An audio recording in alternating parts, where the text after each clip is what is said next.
gracias, Señor. Aquí estoy, sabiendo que soy un pecador, cubierto por tu sangre, Señor.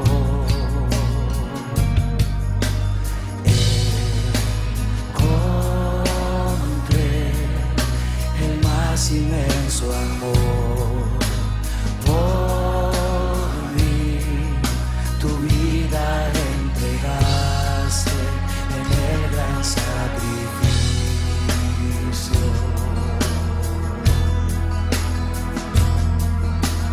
Majestad,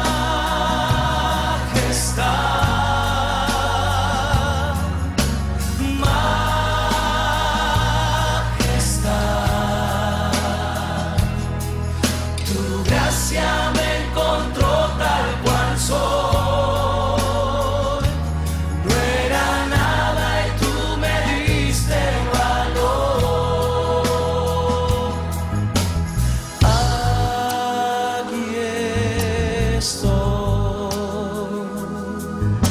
rendido por tu amor que me das. Tu perdón me hace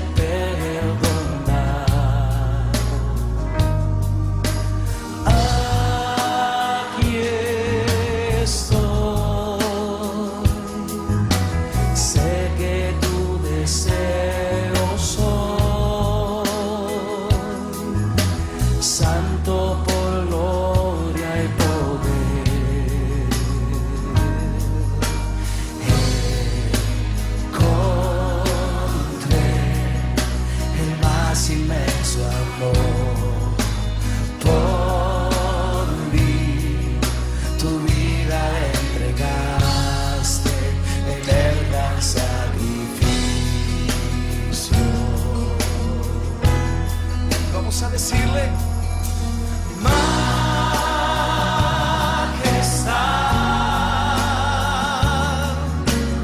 majestad,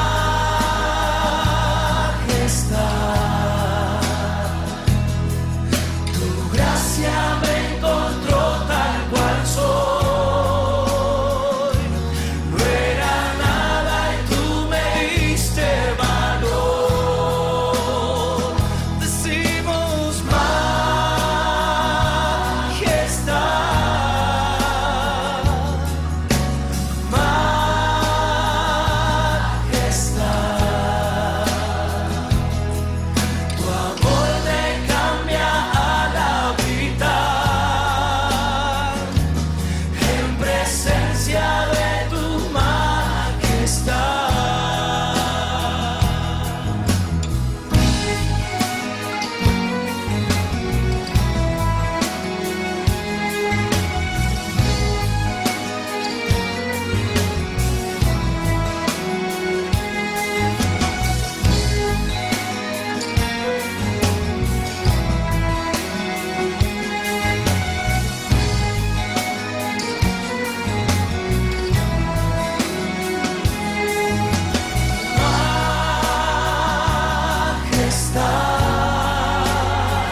Muy bienvenidos, queridos hermanos, a este nuevo culto a través de la Internet a esta nueva oportunidad de abrir la palabra de Dios y compartir su enseñanza para nuestra vida.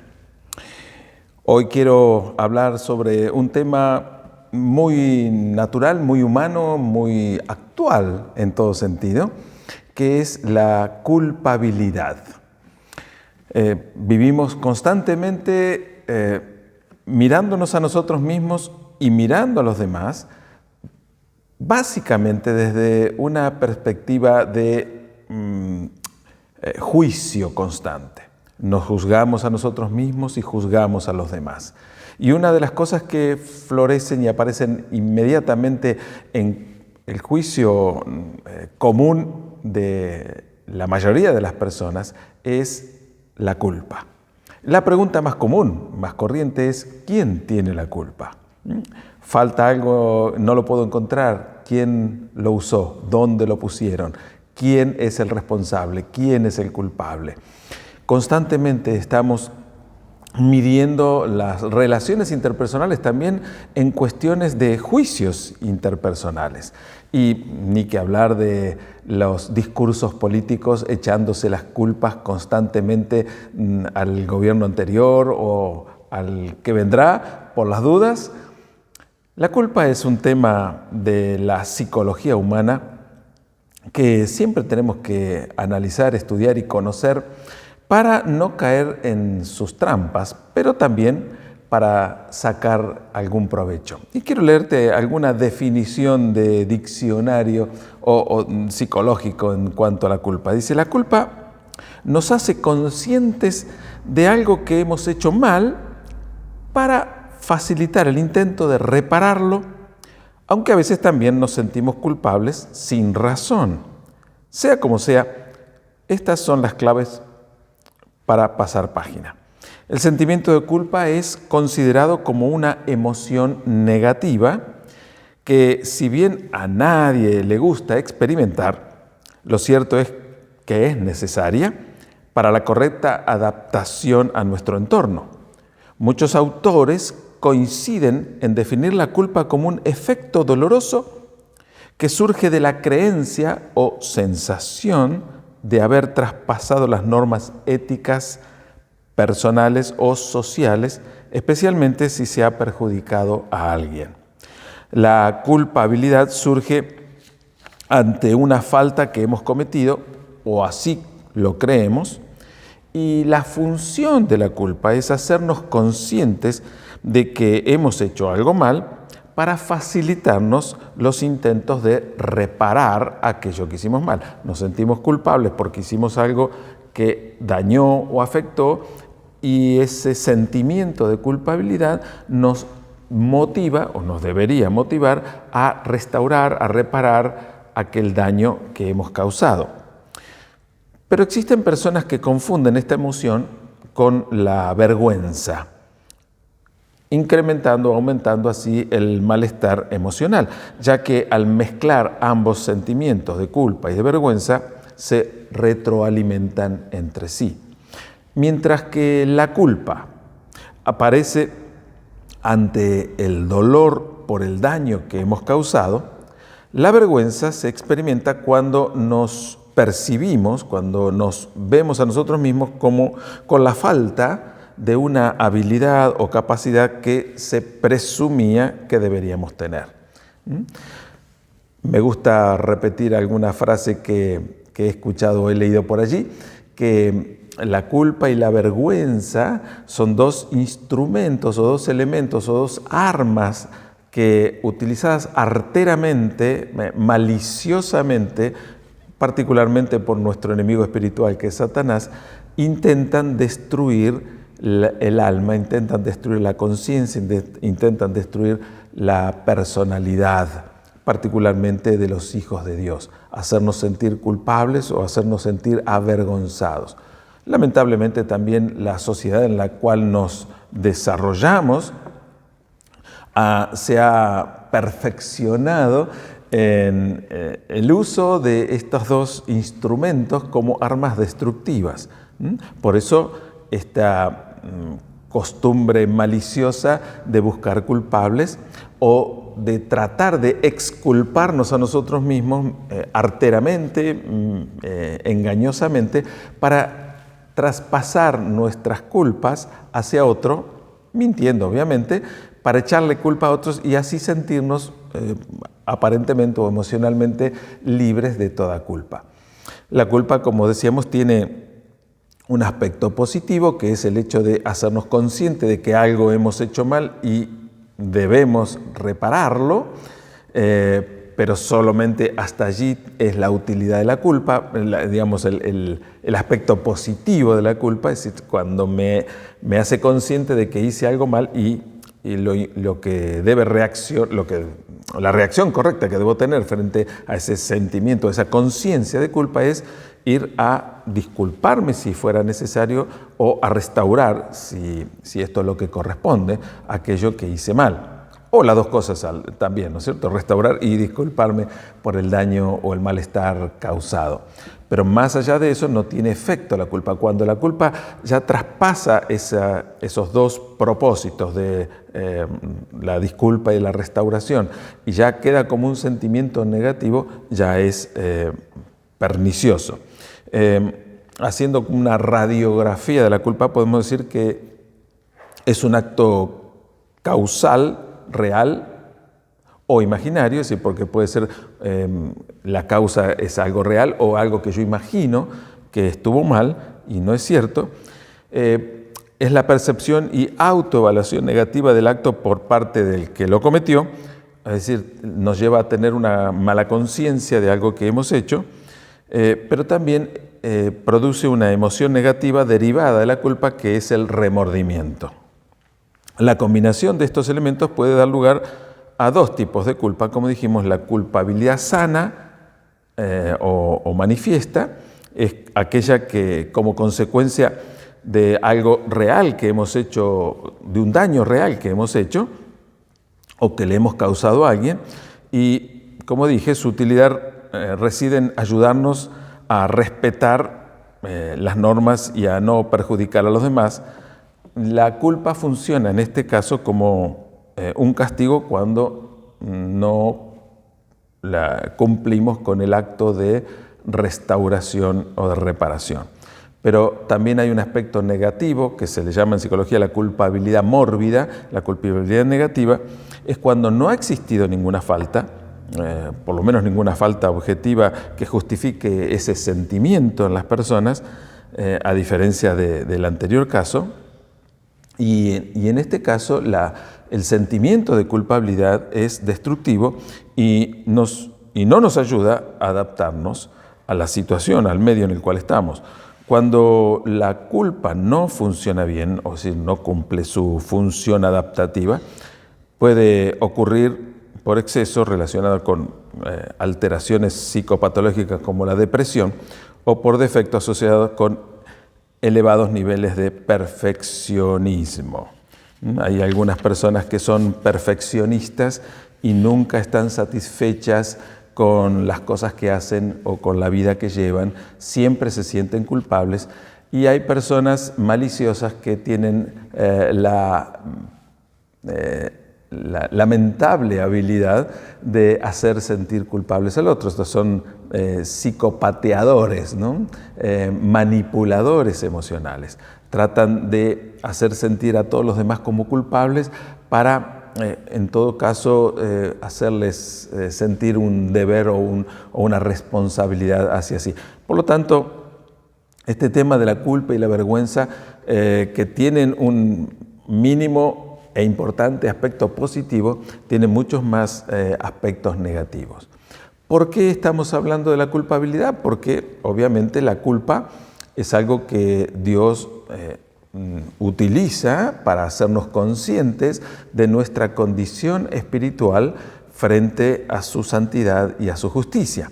Y yo quiero invitarte a que me acompañes en la lectura de la palabra de Dios en la primera carta del apóstol Juan, primera de Juan, capítulo 1, en el versículo 5, vamos a leer del 5 al 10, que dice así: este es el mensaje que hemos oído de él y les anunciamos. Dios es luz, y no hay ninguna tinieblas en Él. Si decimos que tenemos comunión con Él y andamos en tinieblas, mentimos y no practicamos la verdad. Pero si andamos en luz como Él está en luz, tenemos comunión unos con otros y la sangre de Jesucristo, su Hijo, nos limpia de todo pecado. Si decimos que no tenemos pecado, nos engañamos a nosotros mismos y la verdad no está en nosotros. Si confesamos nuestros pecados, Él es fiel y justo para perdonar nuestros pecados y limpiarnos de toda maldad. Si decimos que no hemos pecado, le hacemos a Él mentiroso y su palabra no está en nosotros. Hasta aquí con la lectura en el texto bíblico. Entonces, en este pasaje que para nuestras Biblias tiene un subtítulo como Dios es luz, o otra versión dice Caminemos en la luz, está hablando con claridad del mensaje del Evangelio que hemos oído de Él y que anunciamos, como dice el apóstol Juan, que Dios es luz. El concepto de luz es interesante. Obviamente que no está identificando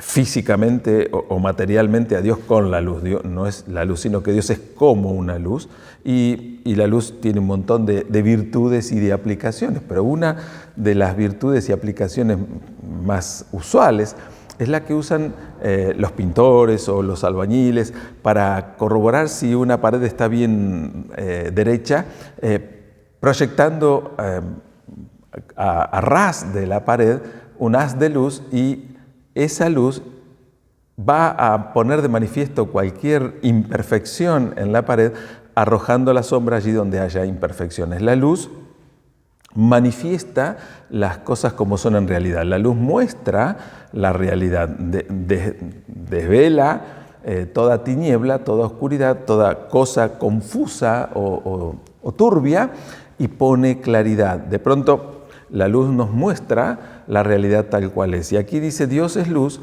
y la luz es como una luz que ilumina nuestra vida y deja en manifiesto nuestra condición espiritual.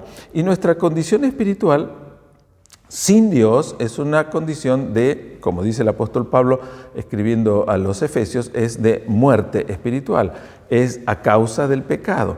Cuando Dios ilumina nuestra vida con su santidad y su justicia, nos vemos a nosotros mismos muertos a causa de nuestros pecados y de nuestros delitos.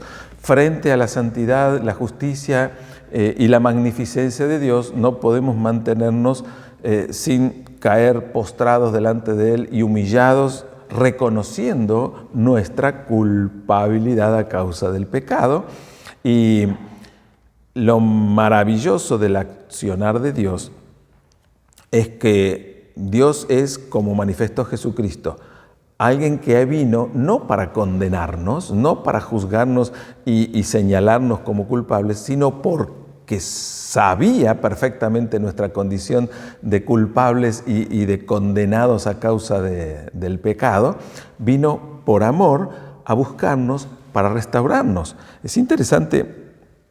La Biblia aclara que el pecado nos separa de Dios. Por cuanto todos pecamos, estamos destituidos de la gloria de Dios, dice el apóstol Pablo escribiendo a los Romanos en el capítulo 3, versículo 23. La culpa es algo más que una mera sensación. La culpa es una realidad. Y cuando no somos conscientes de esto, cuando no somos conscientes de nuestra condición de pecado, de nuestra condición de falta delante de Dios, nos engañamos a nosotros mismos. Y Dios nos muestra nuestra situación de pecado y de culpa real, no, como dije anteriormente, para señalarnos y condenarnos, sino para hacernos reaccionar, para motivarnos a una reacción de vida, una reacción positiva, cuando nos damos cuenta que estamos en una situación de muerte espiritual y sin poder acercarnos a Dios a causa de ese pecado, Dios nos muestra no solo la razón por la cual no podemos tener comunión con Él, sino la posibilidad de hacerlo arrepintiéndonos de nuestros pecados. Cuando no reconocemos a Dios, o cuando no reconocemos, nuestra condición de pecado, dice el texto bíblico, que si decimos que no tenemos pecado, lo hacemos a Dios mentiroso. Es decir, estamos diciendo que Dios no está diciendo la verdad. La culpa es una realidad. Y esa realidad de la culpa, a causa del pecado en cada una de nuestras vidas, nos separa de Dios. Cuando andamos en tinieblas, cuando andamos en oscuridad, es decir, cuando vivimos en el pecado, no podemos tener comunión con Dios, porque el pecado funciona como una separación, como un impedimento, como un obstáculo para que tengamos comunión con Dios. Es decir, cuando vivimos en pecado y no podemos tener comunión con Dios, tratamos de justificarnos. Si es que no queremos reconocer nuestra condición de pecado, tratamos de justificarnos haciendo cosas que para nuestra conciencia y la conciencia social son aceptables, son buenas, y de modo que si hemos hecho algo malo, pero en contraposición de eso malo intentamos hacer algunas cosas buenas, pensamos vanamente, ilusoriamente, que una cosa buena va a compensar la cosa mala. Esto es como si alguien asesina a una persona y en lugar de reconocer que fue un criminal y estar dispuesto a pagar su culpa, va por otro lado haciendo obras de caridad. Entonces cuando lo quieren llevar a juicio y decir, pero usted asesinó, sí, asesiné, pero hice algo malo, pero también hice muchas otras cosas buenas. Y las cantidades de cosas buenas que hice son superiores en cantidad a la cosa mala que hice. Y el juez le va a decir, bueno, pero una cosa no compensa a la otra. Sos culpable por el crimen y por eso tenés que pagar. Por lo otro, bueno, bienvenido todo lo bueno que hayas podido y querido hacer, pero lo que hiciste mal todavía pesa sobre tu vida como una culpa que debe ser condenada y castigada. Dios, como juez justo, tiene esa mirada sobre cada una de las personas y como juez justo no puede pasar por alto la culpa o el pecado. Por lo tanto, tenemos una sentencia de muerte porque la paga del pecado es muerte. Tenemos una sentencia de muerte sobre nuestra vida a causa de la culpa por nuestro pecado. Pero la buena noticia, y la palabra evangelio significa eso, buena noticia, la buena noticia que predicamos es como termina el texto bíblico, que si la paga del pecado es muerte, el regalo de Dios, esto es en Romanos 6:23, el regalo de Dios es vida eterna en Jesucristo. De modo que Dios, siendo un juez justo, no puede pasar por alto nuestra culpa, no puede pasar por alto nuestro pecado, no puede perdonarnos solamente porque nos ama. Es necesario que en la justicia de Dios el pecado sea castigado, pero Dios nos ama de tal manera que no quiere que nosotros muramos como consecuencia de nuestro pecado. Entonces, ¿qué hizo Dios? Él mismo toma forma humana en la persona de Jesucristo y Él mismo se hace cargo de mi pecado y de tu pecado. Él mismo, por amor, viene y asume nuestra culpabilidad, la carga sobre Él en la persona de Jesucristo y muere en la cruz, siendo inocente, para cargar, para purgar el pecado de toda la humanidad. De modo que allí comienza a funcionar el concepto de la fe. ¿Por qué? Porque la fe es creer que lo que Dios hizo al hacerse ser humano y al cargar sobre Él el pecado mío, ese acto de amor, ese acto de gracia es suficiente para exculparme y para perdonarme, para sacarme esa culpa porque ese castigo cayó sobre Jesucristo. Ese acto de fe, según la palabra de Dios, según Dios, me libera de condenación. Todo aquel que cree que Jesucristo es Dios venido en carne, que Jesucristo es el que cargó sobre sí mis pecados, todo aquel que cree en Cristo como el Salvador y lo recibe, arrepintiéndose de sus pecados, porque la manera en que nosotros aceptamos La muerte de Cristo a nuestro favor es reconociendo que somos culpables y por lo tanto necesitamos arrepentirnos para entregarle nuestra culpa a Cristo, que la purgó en la cruz del Calvario.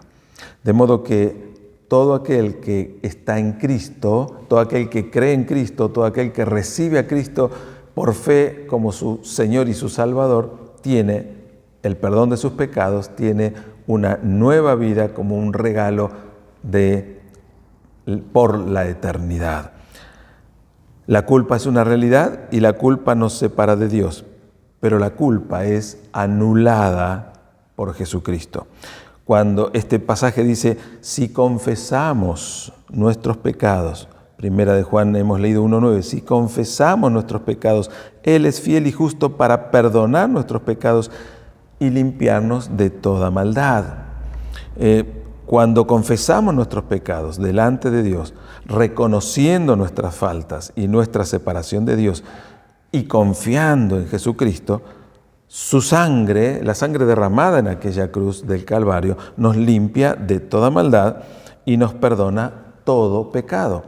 Es posible porque como humanos solemos olvidarnos de muchas cosas que hemos vivido y facilitamos el olvido particularmente de las cosas malas que hemos hecho porque queremos olvidarlas. Cuando llega el momento de decir, quiero confesar a Dios mis pecados, es imposible recordar todas las cosas pecaminosas que he pensado, que he dicho, que he hecho. Por lo tanto, lo que Dios está esperando de mí no es un recuento pormenorizado, un detalle minucioso de cada uno de mis actos pecaminosos. Lo que Dios desea de cada uno de nosotros es una disposición espiritual de arrepentimiento. Es decir, sí, Señor, reconozco que soy culpable, reconozco que soy pecador, reconozco que a causa de mi pecado y de mi culpa merezco la muerte, no el perdón de Dios. Pero también reconozco o creo que Dios me ama de tal manera que cargó mi pecado en la persona de Jesucristo y Cristo en la cruz al morir pagó la culpa de mi pecado. Y por fe acepto ese regalo, acepto ese perdón. Y si confieso mi condición de pecador reconociéndome como tal y acepto por fe la obra de Jesucristo en la cruz, Dios hace borrón y cuenta nueva. Y es interesante que en la Biblia hay varias imágenes gráficas, así como para comprender de qué manera obra el perdón de Dios. Un pasaje dice, como está lejos el este del oeste, así alejó de nosotros nuestros pecados. O hay otro pasaje que dice que tomó nuestros pecados y lo arrojó a lo profundo de la mar. Y sabemos que la presión atmosférica que hay a profundidad en el mar hace imposible que cosas que se han hundido puedan ser reflotadas. Y aquí hay un concepto bastante interesante desde lo físico, ¿no? Es decir, Dios tomó mis pecados y lo arrojó al fondo del mar, de donde nadie lo puede rescatar. Ni siquiera, aunque yo quiera recordarlos y los recuerde, ese pecado ya fue perdonado y Dios dice la palabra de Dios que Él los olvida. Hay otra ilustración que dice que como se deshacen las nubes en el verano, así deshizo Dios nuestras culpas y nuestros pecados. Es maravillosa la cantidad de maneras en que Dios trata de ilustrar este acto de perdón, este acto de olvido. Porque una de las cosas que los seres humanos nos cuesta cuando alguien nos ha hecho algo que nos afectó, cuando nos dañó, cuando nos ofendió, y luego viene y nos pide perdón o trata de restaurar y decimos, bueno, sí, te perdono, pero para nosotros es muy difícil, dependiendo del dolor que nos haya causado el daño infringido, es muy difícil olvidar, decir, bueno, está bien, te perdono, pero con vos no me junto nunca más, o a vos no te doy nunca nada más, o trato de tomar distancia. Es decir, nuestra manera de perdonar es bastante particular y bastante mezquina. Somos memoriosos y rencorosos con las faltas de otros y somos muy benévolos y tratamos de que se olvide pronto nuestras propias faltas, ¿no? Que otros no las recuerden. Ahora, la manera de obrar de Dios sí que es maravillosa, porque Él dice en serio, no me acordaré nunca más de eso. Dios dice, te perdono y me olvido. Ahí sí que es borrón y cuenta nueva. Ahí sí que, como dice el apóstol Pablo escribiendo a los Corintios, hay una nueva creación. Dios desecha mi vieja vida y me genera una nueva existencia, una nueva vida a partir del momento en que me arrepiento y lo recibo como el Señor y Salvador de mi vida. Una vida que comienza en el momento del acto de fe, del arrepentimiento y la aceptación por fe de Jesucristo como Señor y Salvador, y que no termina más porque ahí comienza la vida eterna. Luego continuará luego de nuestra muerte física. Dios sí que se olvida de las cosas. Jesucristo llevó en la cruz nuestros pecados y su sangre derramada obra la limpieza para nuestras vidas. Cuando en un acto de fe nos arrepentimos de nuestros pecados y depositamos nuestra confianza en Jesucristo, como digo y repito, Él perdona nuestro pasado, limpia nuestra vida de maldad para que nuestro futuro, nuestro presente y nuestro futuro sea diferente. El paso definitivo para liberarnos de la culpa es entregarle nuestra vida a Jesucristo.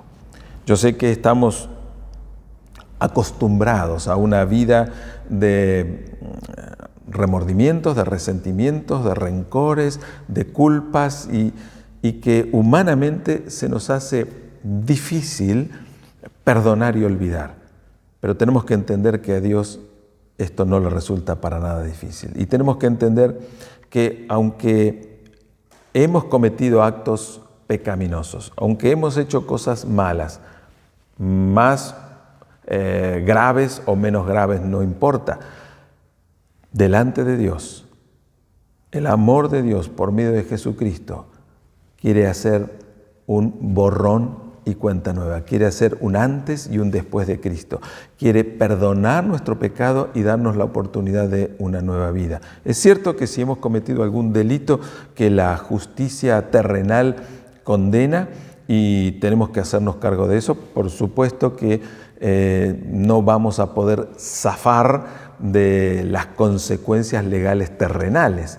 Pero es maravilloso saber que desde la perspectiva de Dios y en la presencia de Dios tenemos una nueva creación, somos una nueva criatura, comienza una nueva vida y Dios quiere que aprendamos a vivir sin necesidad de tener que mirar con vergüenza hacia nuestro pasado, sin necesidad de tener que andar evitando a algunos que nos conocen desde la infancia, la adolescencia, la juventud, cuando hemos o en la edad madura, cuando hemos cometido hechos pecaminosos, aberrantes, o cuando hemos hecho cosas malas y se acuerdan de esas cosas.